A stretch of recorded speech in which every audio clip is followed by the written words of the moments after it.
आजची गोष्ट आहे गरुड आणि घुबड. एक गरुड आणि एक घुबड फार दिवस एकमेकांशी भांडत असत.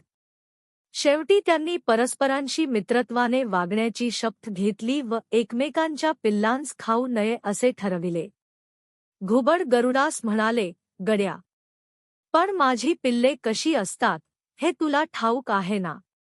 ठाऊक नसेल तर ती दुसऱ्या एखाद्या पक्षाची आहेत असे समजून तू त्यांना गट्ट करशील अशी मला भीती वाटते.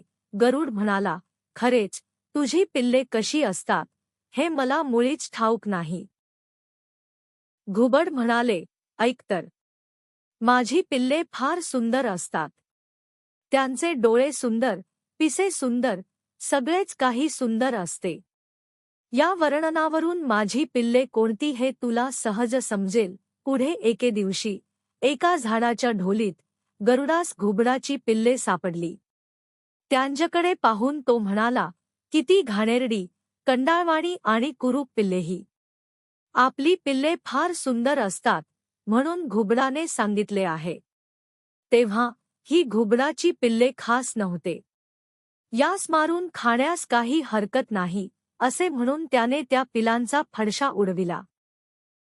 आपली पिल्ले नाहीशी झालेली पाहून घुबड गरुडाला म्हणाले, गड्या, माझी पिल्ले तूच मारून खाल्लीस असे मला वाटते.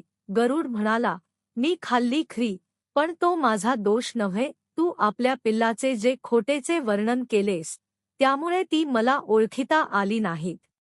इतकी कुरूप पिल्ले घुबडाची नसतील, दुसऱ्या एखाद्या पक्षाची असतील असे समजून मी ती मारून खाल्ली. यात माझा काय अपराध आहे बरे?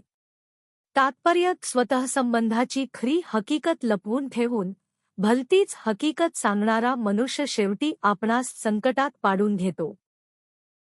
जर तुम्हाला अशा छान छान गोष्टी ऐकायच्या असतील तर माझ्या चॅनेलला फॉलो, लाईक, शेअर आणि सबस्क्राईब करा.